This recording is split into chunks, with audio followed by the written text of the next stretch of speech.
Assalamualaikum Sobat Football United, ringan amatiran ala gua. Kali ini gua akan ngobrolin terkait dengan, jadi begini, lini tengah Manchester United ini kan sekarang sedang dalam tanda kutip kalau menurut gua bersih-bersih ya. Setelah Fred, diawali dari Zidane Iqbal, ya kan, Charlie Savage, sekarang Donny van de Beek nih dikabarkan semakin dekat ya kan, walaupun masih belum ada kepastian. Nah, ada dua nama pemain yang dikabarkan akan datang ke Manchester United nih, salah satunya kalau menurut gue. Karena tentu saja kalau pemain tengah ini lepas, butuh pemain lain yang menambal itu semua kan. Nah, setelah sebelumnya Sofyan Amrabat disebut-sebut diincar oleh Manchester United karena ya dianggap punya kemampuan, punya kualitas, pernah bekerja sama dengan Erik ten Hag. Ada nama nih ya, yang lainnya yang hari ini tanggal berapa nih? Hari Senin ini ya, tanggal 21. Ini dikabarkan justru diincar oleh Manchester United nih. Yaitu adalah Ryan Gravenberch. Ini gue ambil sumbernya, pertama adalah dari The Telegraph. Ditulis oleh Mike Verwij dan juga Jorik Hoke. Ini The Telegraph menurut gue sumber yang sangat bisa dipercaya. Disebutkan di sana Liverpool dan juga Manchester United ini berminat terhadap gelandang Bayern Munchen, dan Ryan Gravenberch juga ingin bermain di Inggris, pemain berusia 21 tahun. Nah, dari sumber lain Manchester Evening News di sini disebutkan kalau Manchester United ini sedang mempertimbangkan untuk bergerak secara terakhir ya, untuk mendatangkan gelandang Bayern Munchen Ryan Gravenberch yang tentu saja pernah bekerja sama dengan Erik ten Hag di Ajax. Ryan Gravenberch kalau gue lihat dari WhoScore, dia punya kekuatan di key passes, aerial duel, passing, long shoots, konsentrasi. Dia juga suka dribbling. Dia juga suka untuk bermain umpan-umpan yang pendek. Nah, gue sudah pernah singgung di mana Ryan Gravenberch biasa bermain ketika masih di Ajax ya. Ini di gelandang sebelah kiri. Ini salah satu contohnya di tahun 2021 ketika Ajax menang 1-3 menghadapi Vitesse. Ryan Gravenberch di formasi 4-3-3 ini menempati gelandang sebelah kiri. Ini merupakan heat maps-nya. Ya bisa dilihat ya bagaimana dia memang daerah operasinya di tengah sebelah kiri. Nah, ini gimana ya? Ada Amrabat, ada Ryan Gravenberch.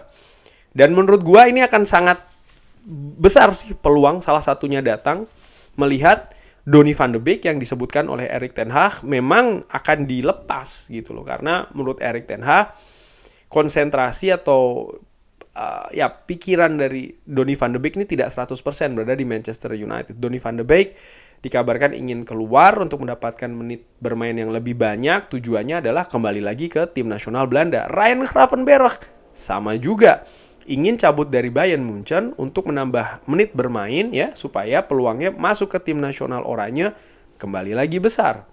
Menurut gua ini sangat menarik. Bahkan kabar terbaru, Ryan Gravenberch tidak masalah kalau dia keluar dengan status pinjaman. Nah, kenapa sekali lagi dia pokoknya intinya keluar dari Bayern Munchen. Tapi yang menarik adalah apakah kalau dia pindah ke Manchester United dia akan bisa mendapatkan menit bermain yang diharapkan.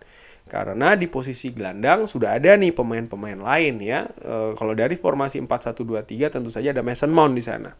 Lalu ada juga Casemiro mungkin sebagai gelandang jangkar, di mana menurut gue Ryan Gravenberch juga bisa bermain di posisi tersebut. Bahkan dikabarkan juga ya, gue baca salah satu sumber, gue lupa di mana, kalau salah satu hal yang diharapkan dari Ryan Gravenberch kalau pindah secara permanen ke Manchester United adalah disiapkan nih untuk juga bisa melapisi Casemiro. Kenapa? Gelandang lainnya dari Manchester United, Scott McTominay, ini tidak dilihat sebagai pilihan pertama atau pilihan kedua di lini tengah dari Erik ten Hag, tapi mungkin pilihan ketiga atau bahkan selebihnya. Oleh karena itulah Erik ten Hag menurut gua kalau seandainya Donny van de Beek ini jadi betul cabut, maka besar kemungkinan sekali lagi Sofyan Amrabat maupun Ryan Gravenberch ini datangkan.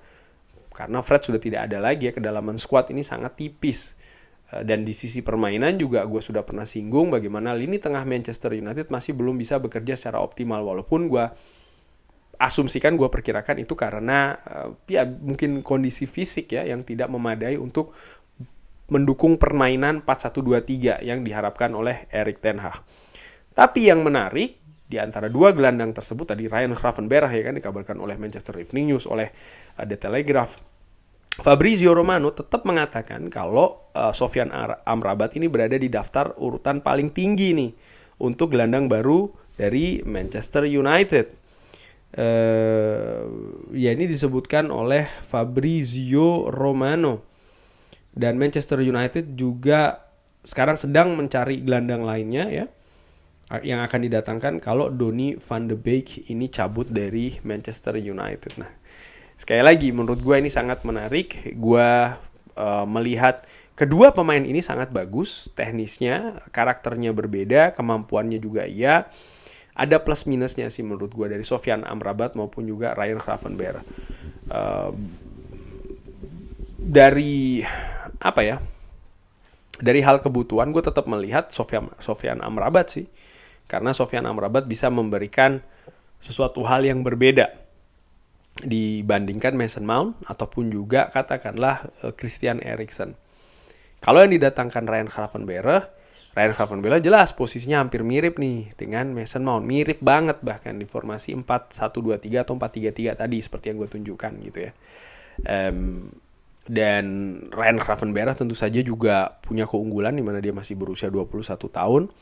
Cuman di sisi lain ini juga jadi kekhawatiran gue sih, bagaimana Manchester United ya mendatangkan pemain muda lagi ya kan. Ada Rasmus Højlund, ada nanti seandainya Ryan Gravenberch, di mana adaptasi itu menjadi hal yang penting. Manchester United ini dunianya berbeda dengan klub-klub lain, sorotan sangat besar ya, sehingga beban tekanan mental bagi sang pemain itu juga sangat besar. Contohlah Mason Mount, di 2 pertandingan awal sini saja sudah mendapatkan tekanan yang menurut gue terlampau besar, kadang tidak masuk akal. Kenapa gue bilang tidak masuk akal? Karena ada banyak pemain yang juga belum berperforma di level tertingginya, di kapasitas tertingginya di klub lain ya, yang mungkin harganya lebih mahal daripada Mason Mount. Tapi bagaimana sorotan yang diarahkan ke Mason Mount ini sangat besar sekali menurut gue, dan ini tidak berimbang ya.